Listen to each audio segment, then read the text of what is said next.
Boa noite, meus irmãos, que a graça do Senhor Jesus Cristo seja sobre toda a sua igreja. Amém.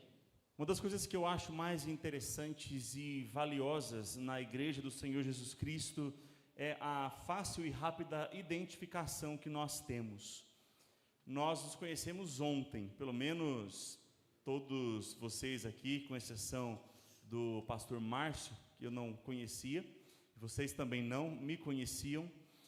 Mas, embora ainda tenha apenas 24 horas, talvez nem isso, que nós tenhamos nos conhecido, pelo diálogo, pela conversa que eu tive com alguns dos irmãos, pelo cumprimento na porta de vários dos irmãos ali, parece que a impressão é que nós já nos conhecemos há um bom tempo, né?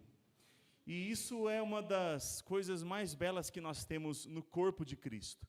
Nós somos uma só família, a família da fé, a família unida pelos laços do Senhor Jesus, e isso é motivo de grande alegria e de grande gratidão ao nosso Senhor. Como eu sou feliz por ter esse privilégio de estar aqui com os irmãos. E eu quero agradecer desde já a acolhida de toda a igreja, a acolhida deste conselho, do pastor, de todos os irmãos com quem eu pude conversar um pouco, os irmãos que eu pude visitar. E isso é algo que eu vou levar comigo, na memória, na história da minha vida, do meu ministério. E não sei se nós vamos nos reconhecer no céu, mas se nos reconhecermos, certamente esses dias serão lembrados, com grande alegria, com um grande privilégio e para a glória do nome do nosso Senhor. E mais uma vez, irmãos, nós vamos compartilhar a palavra do Senhor dentro desta temática sobre missão, sobre evangelização. E o tema desta mensagem, como os irmãos estão vendo aí, é mordomos da evangelização. E eu quero explicar o porquê desse tema. Esse sermão estava dentro de uma série que eu ministrei na Igreja Presbiteriana em Camanducaia, onde eu sou pastor hoje.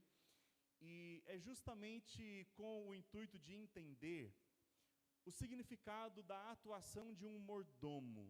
Não é algo que nós estamos acostumados hoje, né? Isso é algo mais antigo e de famílias muito abastadas, mas basicamente um mordomo é um administrador.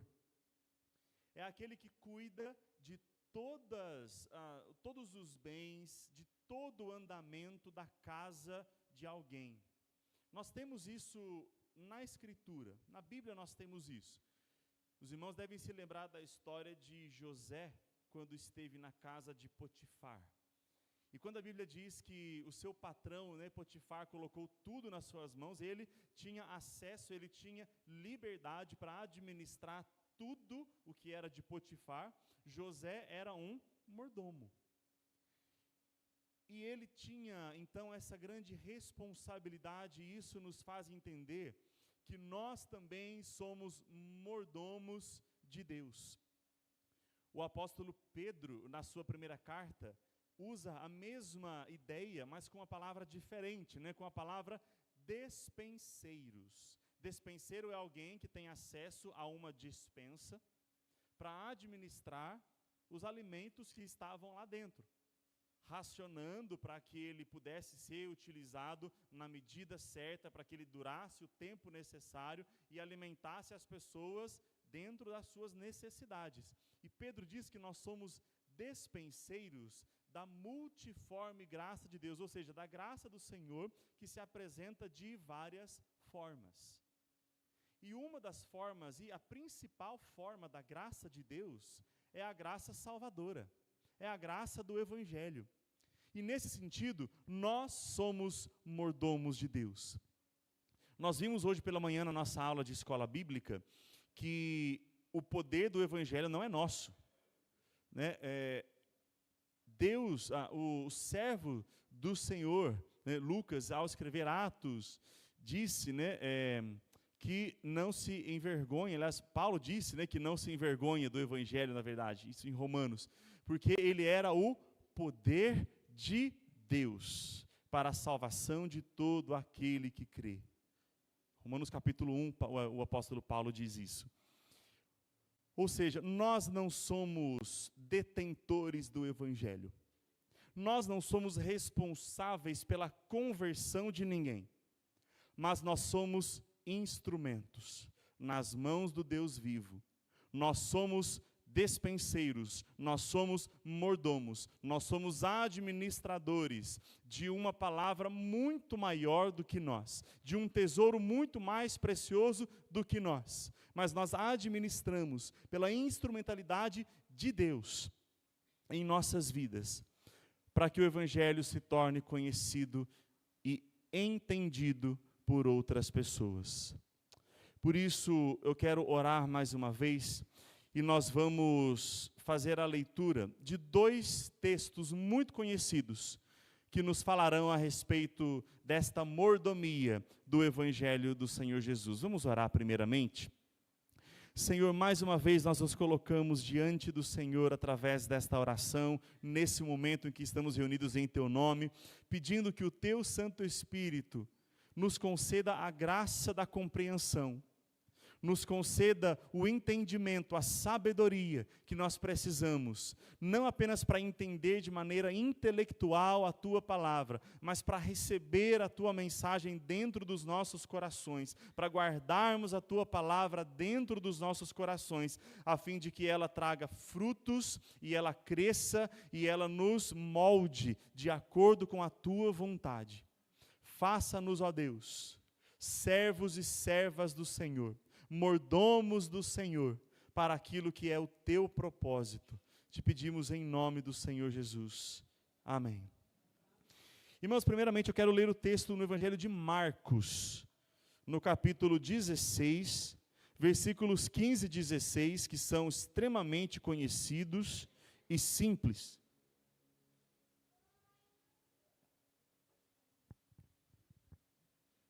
O Evangelho de Marcos 16, versículos 15 e 16,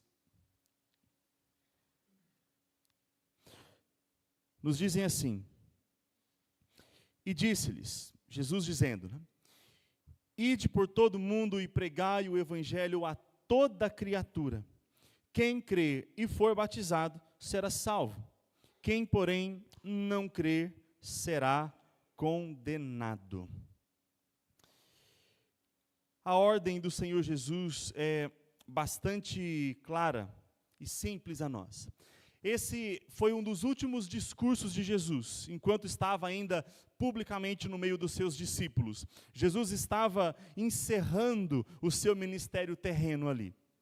Ele havia vivido desde o seu nascimento até os 30 anos de idade, de maneira oculta, apenas cumprindo a lei do Senhor, a lei mosaica, obedecendo seus pais, dando bom testemunho, sendo um bom exemplo, e a partir dos 30 anos, andando de cidade em cidade, na Judeia, na Galileia, até mesmo em Samaria, e ali Jesus anunciava as boas obras de salvação. Jesus realizava também muitos milagres, Jesus fazia coisas humanamente impossíveis, e aquilo chamava a atenção das multidões. Mas é claro que Jesus não tinha um propósito nos milagres em si mesmos, mas tinha o objetivo apenas de despertar os olhos das pessoas para coisas maravilhosas que estavam acontecendo, cumprindo a profecia de Isaías, onde as enfermidades ele carregava, as dores ele levava, e aquilo então fazia as pessoas pararem e pensar, será ele o Messias? Será ele o cumprimento da profecia que nós mais aguardamos? E então Jesus, chamando a atenção das pessoas, anunciava as boas novas de salvação. Mas aos 33 anos de idade, quando já estava próximo o momento da morte de Jesus, e ele sabia que tinha vindo exatamente para aquela hora, o ápice, o momento crucial da sua obra, do Evangelho, onde ele pagaria o preço da nossa libertação. Então ele diz aos seus discípulos algo que eles deveriam entender, que a obra não estava finalizada, que pelo contrário, ela estava apenas iniciando. Ele deixa então essa responsabilidade aos 12, que levaria a multidões para carregar o mesmo ministério. Vão por todo o mundo, passando por todo o mundo, preguem o Evangelho, anunciem as boas obras de salvação, espalhem, propaguem, vocês vão iniciar e a igreja vai continuar. E isso nós entendemos, irmãos, porque Jesus disse, conforme está registrado no Evangelho de João, capítulo 14, no versículo 12, Jesus disse assim: em verdade lhes digo, que aquele que crê em mim fará também as obras que eu faço, e outras maiores fará, porque eu vou para junto do Pai. Algumas pessoas pensam, mas como que alguém pode fazer uma obra maior do que a de Jesus? Ele é o Deus poderoso, Ele é o Deus salvador. Como que a minha obra, como que a obra da igreja pode ser maior que a de Jesus? Essa obra não é maior no sentido de profundidade, não é maior no sentido de poder, ela é maior no sentido de extensão. A obra da igreja é maior que a de Jesus, porque Jesus iniciou a obra ali apenas na Judeia, na Galileia e em Samaria. Mas ele mesmo deixou seus discípulos incumbidos de levar o Evangelho por toda a Judeia, Galileia, Samaria e até aos confins da terra, onde Jesus não foi. Mas ele vai, e vai através da sua igreja, vai através do seu povo, vai através da instrumentalidade dos seus discípulos. Nesse sentido, é que nós recebemos então, irmãos, a ordem de tornar conhecido o ministério evangelístico do Senhor Jesus. A obra do evangelho que o Senhor Jesus deixou, e isso por todas as nações. Essa ordem de Jesus precisa ser compreendida por nós em duas grandes considerações. A primeira consideração que nós entendemos aqui é que a pregação precisa partir da iniciativa dos cristãos. Como mordomos, nós somos responsáveis pela administração correta. Um mordomo não era aquele que ficava próximo à despensa, apenas esperando alguém chegar até ela e dizer: tenho fome, preciso de comida, e então o dispenseiro abria a despensa e pegava. Não, ele era o responsável por entender a necessidade das pessoas da casa, e então administrar o alimento para aquelas pessoas. Da mesma forma, nós cristãos somos chamados a entender a necessidade do Evangelho no meio onde nós estamos, e então administrar a pregação desta palavra. Trazer ao conhecimento das pessoas aquilo que é necessário. Não apenas esperarmos que as pessoas venham e perguntem a nós: quem é Jesus? Eu preciso conhecer Jesus, eu preciso saber quem é Jesus. Isso às vezes acontece, claro, mas na maioria das vezes, pela regra, nós somos chamados a ir, a darmos o primeiro passo, a tomarmos a iniciativa, a sermos proativos e então pregarmos o Evangelho. Nesse sentido, meus irmãos, nós precisamos estar sempre atentos às oportunidades e observando os momentos mais oportunos para pregar o Evangelho. Não que todo dia em que você entrar no ônibus, em que você entrar na sua empresa, em que você entrar em qualquer outro lugar, você tenha que já procurar pessoas. Você não pode passar um dia sem falar do Evangelho com as pessoas, mas nós precisamos estar com os nossos olhos abertos, nossos ouvidos atentos e percebermos, em algum momento, aquela pessoa precisa ouvir o Evangelho, e eu posso falar deste Evangelho agora. Às vezes, infelizmente, nós acabamos perdendo algumas oportunidades muito claras. E nós precisamos tomar cuidado para que isso não passe por nós. Até hoje, eu me lembro de uma oportunidade em que o Senhor me deu, mas que infelizmente eu não aproveitei. Um domingo pela manhã, enquanto eu ainda estudava aqui no seminário JMC, em São Paulo, eu estava sozinho no ponto de ônibus, esperando a condução para ir até a igreja. Eu trabalhava como seminarista na igreja presbiteriana Monte Sião, no Jardim São Luís. E enquanto eu estava sentado ali, veio um jovem e ele puxou conversa comigo. E ele perguntou: você também está indo para casa agora? Aí eu falei: não, isso era 7 horas da manhã. Eu falei: não, pelo contrário, eu acabei de levantar, eu estou indo para a igreja. Aí ele: ah, tá, não, porque eu estou indo embora agora, eu acabei de sair aqui de uma boate e eu estou indo para casa. Nossa, essa noite foi muito louca. E ele puxando conversa comigo, naquele momento eu ainda sonolento, né? Eu não sou uma pessoa que pensa muito rápido pela manhã, e cansado ali da semana que tinha sido difícil no seminário.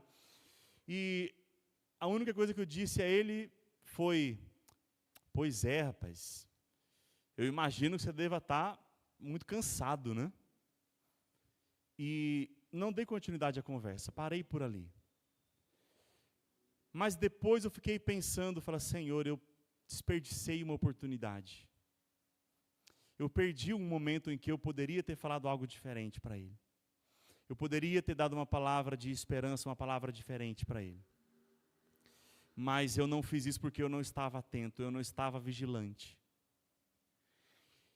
E esse é o grande ponto, irmãos, que nós precisamos também parar e pensar no que Jesus diz: ide por todo mundo, ou indo por todo mundo, preguem o evangelho, estejam atentos, estejam vigilantes, as oportunidades vão surgir, as oportunidades vão aparecer, aproveitem essas oportunidades, porque o Senhor nos dá. Às vezes alguém se mostra desesperado, às vezes alguém se mostra desesperançoso. E ali nós temos uma porta aberta para anunciar uma palavra de esperança, anunciar uma palavra de salvação, falar daquilo que Cristo veio fazer.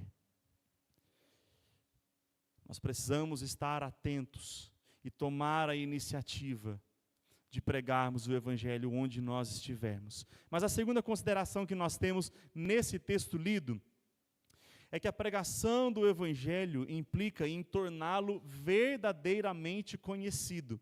Às vezes nós pensamos que o Evangelho já é conhecido, já é difundido no nosso meio, e não é. Porque não é pelo fato de que as pessoas conhecem a história de Jesus, que elas conhecem Jesus de fato. Se fosse assim, o maior evangelista se chamaria hoje, no nosso contexto, The Chosen. Muita gente assiste essa série. Muitas pessoas assistiram e gostaram da série. E, com algumas ressalvas, eu não pretendo fazer nenhuma crítica pontual à série, embora eu tenha algumas. É preciso assistir The Chosen com um filtro muito bem purificado. Mas é válido assistir, com os olhos muito atentos. Mas algumas pessoas então conhecem a história. E talvez algumas pessoas despertem uma curiosidade a respeito de Jesus por causa do The Chosen, ou por causa de alguns filmes, ou por causa de alguns desenhos. Mas ainda assim essas pessoas conhecem apenas um Jesus histórico. E se nós pararmos para perguntar a muitas pessoas hoje quem é Jesus, muitas delas vão dizer: foi um homem maravilhoso. Mas por que foi um homem maravilhoso? Porque ele se preocupava com todas as pessoas. Porque ele fazia muita caridade. Porque ele atendia as pessoas nas suas necessidades. Porque ele acolhia, diferente dos fariseus, dos saduceus, dos sacerdotes, que eram líderes religiosos, egoístas e corruptos. E Jesus era alguém que abraçava todas as pessoas. Mas a grande questão é: por que Jesus fazia isso? Qual era o objetivo de Jesus nisso? Aí é onde muitas pessoas travam. Não sabem o que de fato Jesus veio fazer. Quer ter uma ideia de que as pessoas não conhecem Jesus? Faça uma pergunta muito simples. Por que você acha que você poderia entrar no céu? Que argumento você daria para Deus se Ele perguntasse a você na hora da sua morte, por que eu acho que eu deveria deixar você entrar? E muitas pessoas, irmãos, por mais que conheçam a história de Jesus, muitas pessoas vão dizer assim, porque eu fui uma boa pessoa. Porque eu não fumava, não bebia, porque eu não brigava com ninguém, ou com quase ninguém pelo menos, porque eu era uma alma caridosa, eu ajudava os pobres, eu atendia os necessitados, porque eu tinha um bom caráter, ou porque eu tenho muitos amigos, né? Os nossos amigos querem nos levar para o céu de qualquer maneira. Mesmo as piores pessoas têm amigos, e quando essas pessoas morrem, os amigos dizem, era um amigo tão bom, porque tenho certeza então que tem um lugar no céu reservado para ele. Isso mostra que as pessoas não conhecem Jesus, porque elas conhecem um evangelho distorcido, quebrado.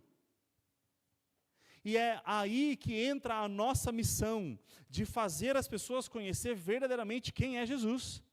Qual é a sua obra? O que Ele veio fazer aqui? E, irmãos, às vezes há pessoas que frequentam alguma igreja a vida inteira e ainda não conhecem Jesus com intimidade. Ou quando acontece algum problema na sua vida, quando acontece algo que machuca o seu coração, questiona Deus, mas eu sou cristão e ainda assim eu estou sofrendo desse jeito. Onde na Bíblia diz que o cristão não sofre? Que o cristão não pode passar por necessidades? Jesus não disse justamente o contrário? No mundo passais por aflições, mas tende bom ânimo, eu venci o mundo. Algumas pessoas ainda acham que Jesus é aquele Jesus da prosperidade, que Jesus é aquele que vai encher a sua conta bancária de cifras, que Jesus vai encher a sua vida, o seu corpo de saúde. E o evangelho de Jesus é muito além, é muito acima das coisas terrenas. Eu posso passar pelo vale da sombra da morte, eu posso passar por angústia, por depressão, eu posso passar por enfermidades, eu posso passar por problemas, eu posso passar por catástrofes, eu posso passar pela morte, mas não pela morte eterna, porque é aí que Jesus entra na minha vida, e é isso que Jesus faz. Ele me resgata da pior de todas as prisões, a prisão do pecado, a prisão do inferno, a prisão da morte eterna. Então é isso o que Jesus veio fazer na minha vida. Me transformar de uma maneira que me faça um cristão cheio de esperança, cheio de alegria, porque eu sei para onde eu vou, eu sei o que me aguarda, eu sei o que é prometido para mim para todo sempre. Pregar o evangelho às pessoas, irmãos, não é oferecer algo material, como uma cesta básica, como um alimento, e dizer, Jesus te ama, toma aqui esse alimento, toma aqui essa cesta, pronto, preguei o evangelho. Não, não preguei. Porque aquela pessoa vai olhar para aquele momento e pensar, Jesus me ama pelo fato de me dar comida. O que muitas pessoas pensaram na história.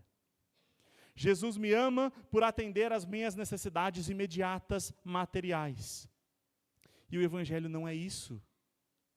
O evangelho é o resgate de pessoas perdidas, quebradas, que estavam destinadas ao inferno, que estavam trilhando o caminho da perdição. Mas Jesus tirou do império das trevas e trouxe para o reino do seu amor.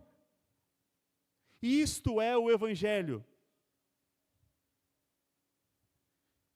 As outras coisas podem servir como meios para mostrar o verdadeiro amor. O amor que salva de forma permanente. O amor que traz a esperança da eternidade. Preguem o evangelho a todas as pessoas. Mostre aquilo que Jesus veio fazer.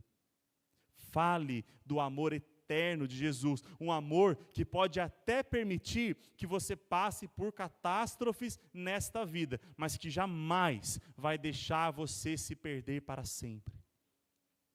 Um amor que tira o seu desespero dos pecados.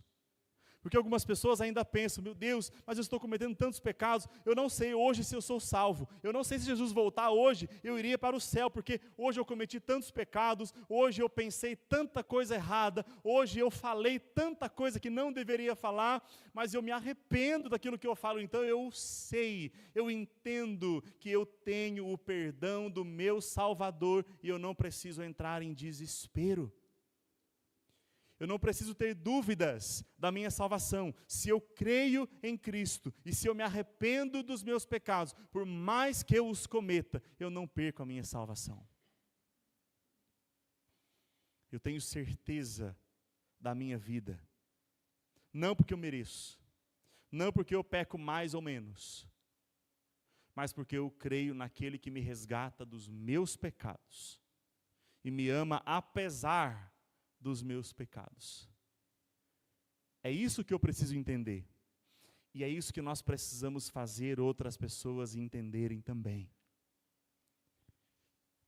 Muitas pessoas ouviram falar de Jesus, mas muitas pessoas não conhecem a obra do Evangelho. E nós precisamos tornar esta obra conhecida. Nós precisamos falar para as pessoas o que é o Evangelho. Será que fazendo isso o nosso serviço está finalizado? Pronto, falei do Evangelho. Aquela pessoa demonstrou interesse. Quero conhecer Jesus. E agora? O que eu faço? Não preciso fazer mais nada. Já fiz a minha parte. Preguei o Evangelho. Não. Jesus deixou mais uma ordem. E eu quero chamar você para o texto de Mateus capítulo 28. Versículos 19 e 20. Os últimos 2 versículos do Evangelho de Mateus. Mateus 28, 19 e 20. A leitura, quero que os irmãos acompanhem, e diz assim, Jesus também disse, Ide, portanto, fazei discípulos de todas as nações, batizando-os em nome do Pai, e do Filho e do Espírito Santo, ensinando-os a guardar todas as coisas que vos tenho ordenado. E eis que estou convosco todos os dias, até a consumação do século.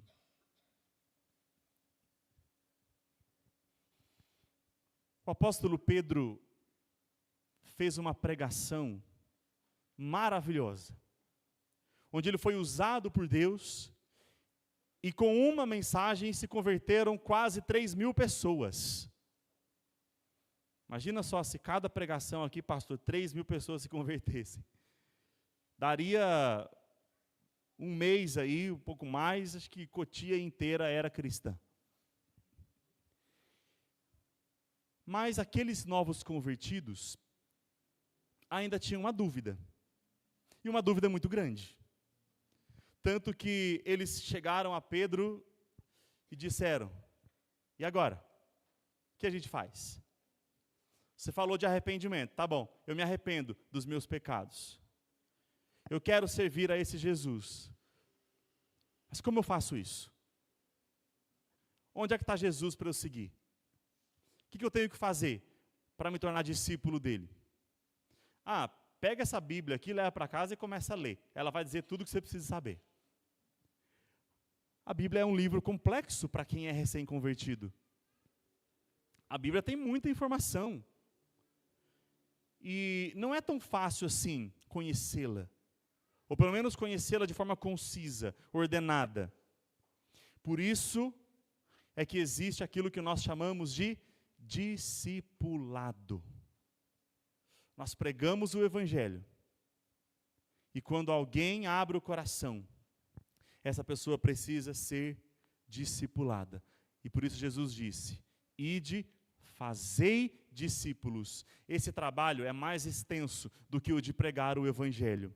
O que significa, então, fazer discípulo? Fazer discípulo significa, irmãos, acompanhar, orientar outras pessoas nos primeiros passos da vida cristã.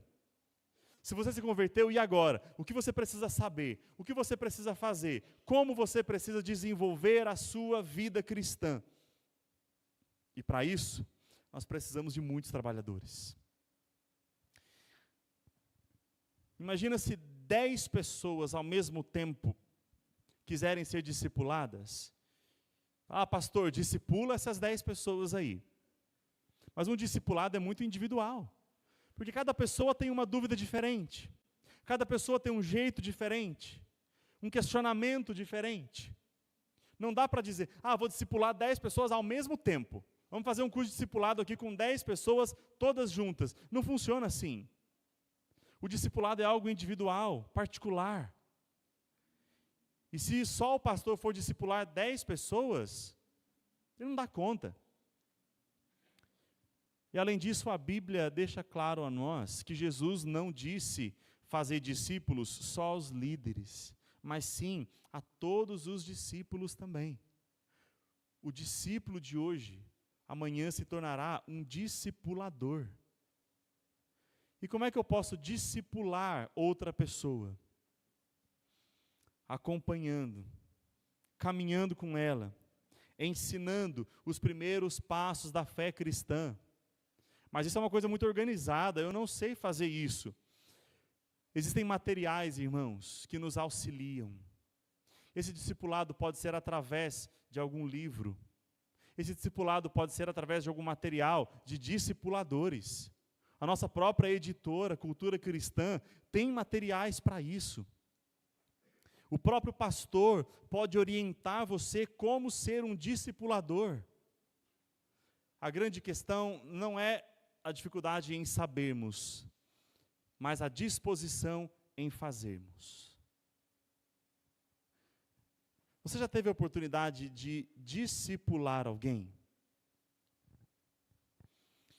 Como é precioso poder olhar para uma pessoa e observar a sua fé se amadurecendo.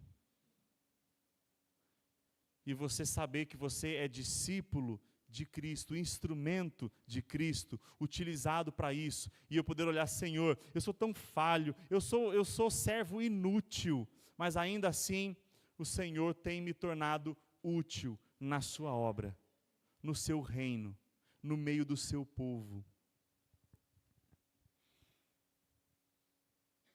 E se nós ainda queremos saber realmente como fazer discípulo, exatamente o que significa fazer discípulo, Jesus não deixou ninguém na dúvida.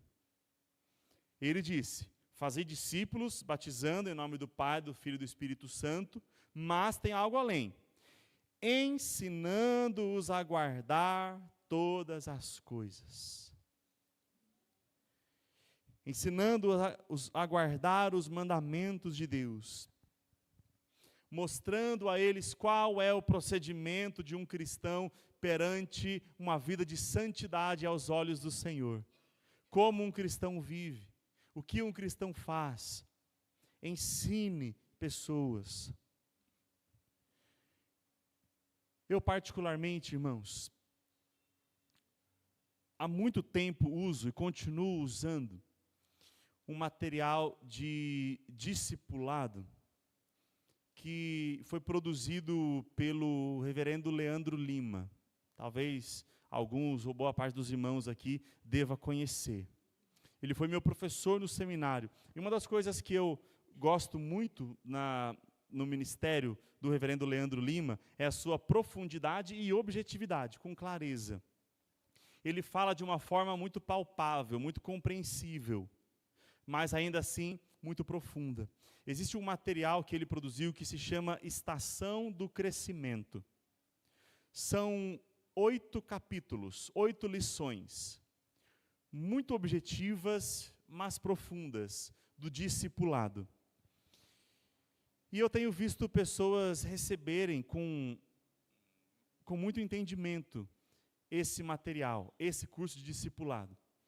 Eu faço uma lição por semana. Dura aproximadamente 1 hora, cada encontro, cada lição. E você pode utilizar esse material também. eu recomendo o material. Mas se você não quiser, você ainda pode usar outros. E não precisa ser só da nossa editora, Cultura Cristã. Outras editoras também têm bons materiais. E você pode conhecer, você pode pesquisar, você pode utilizar esses materiais para discipular outras pessoas. O que mais nós precisamos é de disposição. Você teria 1 hora da sua semana para dedicar a alguém para discipular? Não precisa fazer isso com 2 pessoas ao mesmo tempo. Se toda a igreja discipulasse 1 pessoa por semana, olha quantas pessoas seriam discipuladas. Quantas pessoas conheceriam o Evangelho com mais profundidade? O que nós precisamos é ouvir a voz do Senhor Jesus e dizermos como disse o profeta Isaías quando ouviu o seu chamamento. O Senhor chamava, o Senhor questionava: quem há de ir? Quem há de levar a palavra por nós? E Isaías, mesmo sabendo das suas falhas, disse: Senhor, eis-me aqui, envia-me a mim. Senhor, eu quero ser instrumento na tua obra. Eu quero ser pregador do Evangelho. Eu quero ser discipulador. Eu quero ser evangelista. Eu quero ser usado pelo Senhor como o Senhor quiser. Se você tem essa disposição no seu coração, e caso você ainda não faça, comece hoje a fazer a seguinte oração: Senhor, eu não sei por onde começar, mas eu quero começar. Eu quero ser um discipulador. Eu quero ser usado pelo Senhor para ensinar outras vidas a seguir o caminho de Jesus. Eu quero mudar isso na minha vida. E se você fizer essa oração, eu não tenho dúvidas de que o Senhor irá responder. De que o Senhor irá apresentar a você pessoas para serem discipuladas. Pessoas para ouvirem o verdadeiro Evangelho.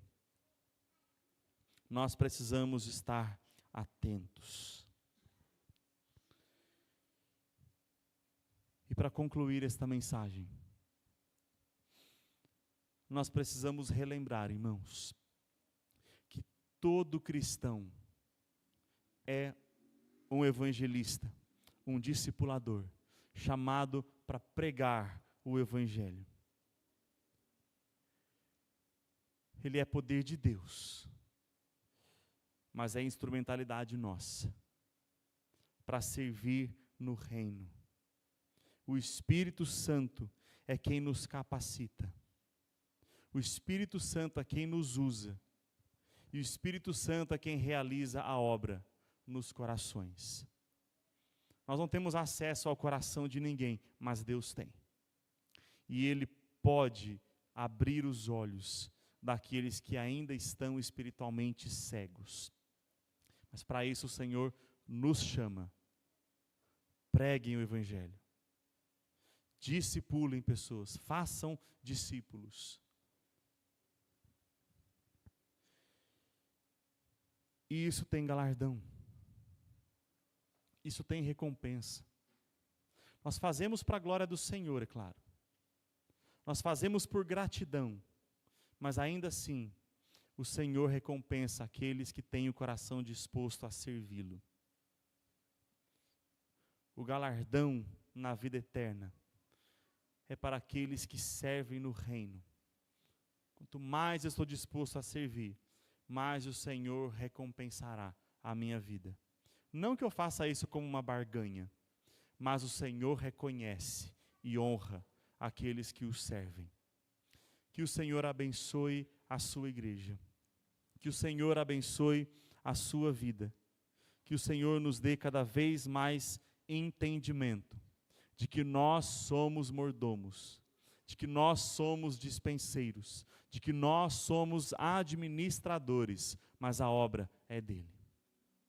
A seara é grande, mas os trabalhadores, Jesus disse que eram poucos. Mas ele disse que isso pode mudar. Ele nos incentivou primeiramente a orarmos ao Senhor da seara que faça o quê?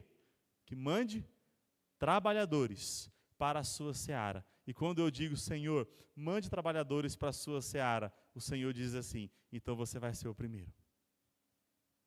E outros vão se levantar também. Nós podemos ser instrumentos do Senhor. Que o nosso coração esteja disposto. Que o nosso coração esteja pronto.